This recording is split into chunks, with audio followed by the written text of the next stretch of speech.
जी दोस्तों, इस वीडियो में हम डेटा के रिलेशनशिप की बात करेंगे कि दो टेबलों को आपस में किस तरीके से उनको जोड़ा जाए, किस तरीके से उनके आपस के दरमियान जो है वो ताल्लुक़ कायम किया जाए।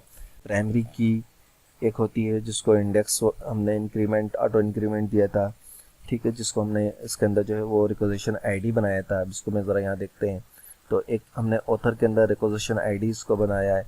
फिर बुक्स के अंदर हमने यहाँ पे जो है वो रिक्वेजिशन आईडी बनाया है, ये हमारा प्राइमरी की है, और यहाँ पे हमने ऑथर आईडी ली है, ठीक है। तो ये अब आप देखें कि एक्चुअली इसमें हुआ ये हमने क्यों ली है और इसको ऐसा क्यों किया है।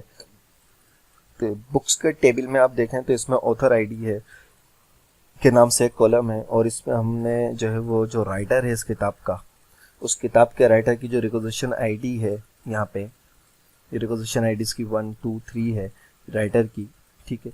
तो इसको हमने यहाँ पे ऑथर आईडी के अंदर यहाँ पे डाला है। 1 का मतलब कि वहाँ पे जो ऑथर आईडी 1 है और यहाँ पे 3 है, तो इसका मतलब ऑथर आईडी 3 वहाँ पे जो 3 है हमने उसको यहाँ पे लेके यहाँ इधर डाला है। और जबकि ये जो 1 2 3 है ये रिक्वेजिशन आईडी ऑथर्स की जो है वो वहाँ की प्राइमरी की है। तो यानी अगर इस कॉलम में हम किसी रो की वैल्यू 1 हो तो वो ऑथर के टेबल में इस रिकॉर्ड की तरफ जो है वो निशानदेही करेगा कि यहाँ पे 1 है, तो इसका मतलब इसका जो राइटर है वो ऑथर के टेबल में जिसकी रिक्वेजिशन आईडी 1 है वो उसका राइटर है। यहाँ पे 3 है तो ये किताब तो हमारे पास सेकंड नंबर पर है यहाँ पे, लेकिन इसका जो राइटर है वो है जो ऑथर के टेबल के अंदर जिसकी आईडी जो है वो 3 है, ठीक है। इस वजह से हमने इसको यहाँ पे डाला है, और ये जो है ये फॉरेन की कहलाती है। ये प्राइमरी की हमारी मेन की प्राइमरी की है और ये फॉरेन की कहलाती है, ठीक है।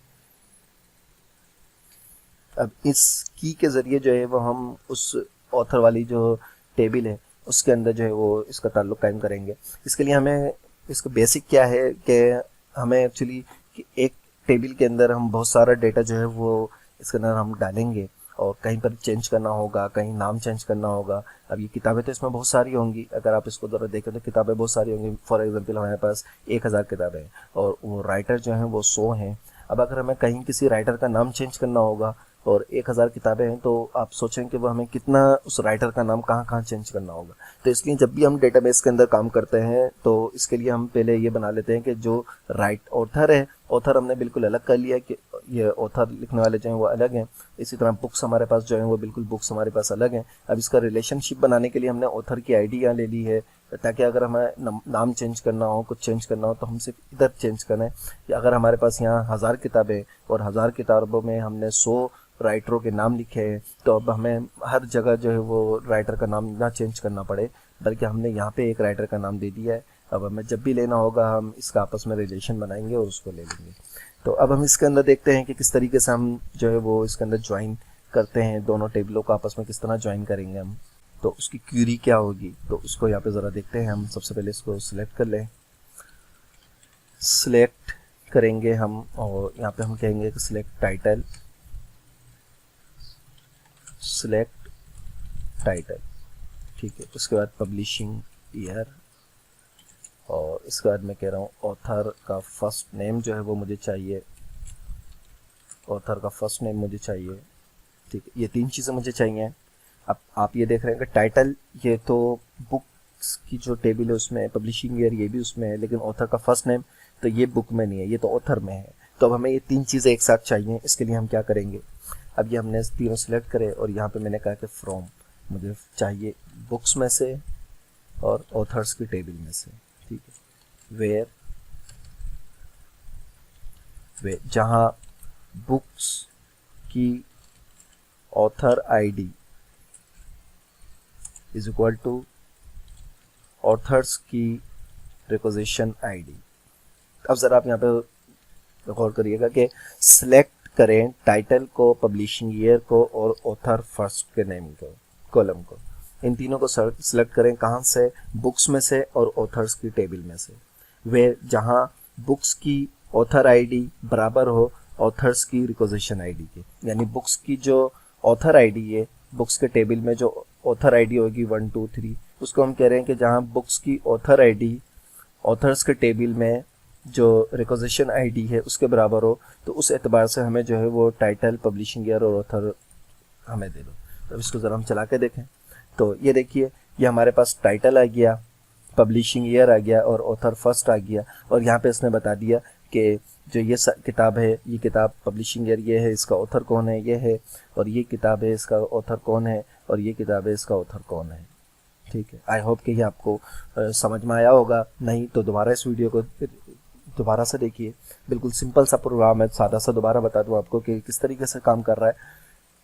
कि हम इसको कह रहे हैं कि जहाँ वेयर का इस्तेमाल हमने इसके अंदर करा है, और उसको हम कह रहे हैं कि सिलेक्ट के बाद दोनों टेबलों के कॉलमों का हमने नाम इसके अंदर दिया है। देखें, सिलेक्ट के बाद हमने कॉलमों का नाम दिया है जिसको हम चाहते हैं, जो जो कॉलम हमें चाहिए। उसके बाद हमने फ्रॉम के बाद टेबलों का नाम लिखा है, जिन टेबलों से हमें डेटा चाहिए। और वेयर के बाद हमने एक कंडीशन दी है कि जहाँ टेबल की प्राइमरी की और दूसरी की फॉरेन की हो, हमने इन दोनों टेबलों को आपस में इस तरह ज्वाइन कर दिया है। ठीक है। अच्छा, इसके अंदर हमने सिर्फ अभी 2 टेबलों को ज्वाइन करा है कि बुक और ऑथर। बुक की ऑथर आईडी और ऑथर की रिक्वेजिशन आईडी, हमने इसको ज्वाइन किया है। ठीक है। ये ज़रूरी नहीं है कि हम सिर्फ 2 ही टेबलों को ज्वाइन कर सकते हैं, बल्कि हम जो है वो 2 से ज़्यादा टेबलों को भी इसके अंदर आपस में रिलेशनशिप इसके इस्तेमाल बना सकते हैं।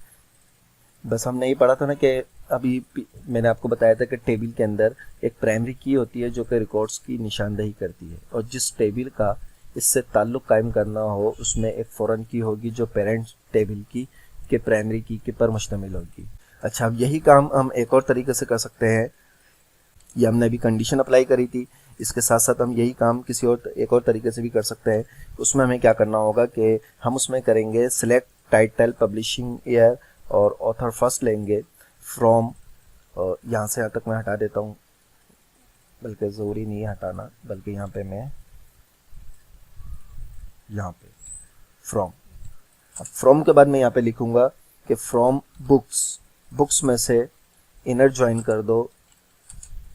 इनर ज्वाइन कर रहा है ये किसमें, ऑथर्स में।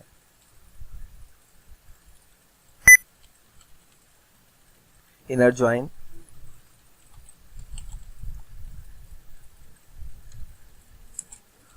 ऑथर्स में, ऑन, यहाँ पे आएगा ऑन। ठीक है। तो अब ये यहाँ पे क्या कर रहा है कि सिलेक्ट करो title publishing year author first, same यही रिजल्ट होगा। बस मेथड 2 हैं, एक ये है वेयर के साथ इस्तेमाल हमने किया कंडीशन लगा के, और दूसरा ये है कि from books inner join, books के अंदर इनर ज्वाइन हो ऑथर्स। ठीक है। ऑन कहाँ पर, जहाँ पे बुक्स ऑथर आईडी ये हो, रिक्वेजिशन आईडी जो है वो उसकी ये हो। अब इसको भी चला के ज़रा देखते हैं, तो देखें सेम रिजल्ट यही रहेगा। एग्जीक्यूट हमारी क्यूरी हो चुकी है, और जो है ये रिजल्ट सेम हमारा यही है। ठीक है। तो आई होप कि ये आपको समझ में आया होगा कि किस तरीके से हम 2 टेबलों का या 2 से ज़्यादा टेबलों को जो है वो आपस में रिलेशनशिप बना सकते हैं। अब अगली वीडियो में जो है वो हम एक और नया डेटाबेस बनाएंगे और फिर मज़ीद उसके ऊपर काम करेंगे।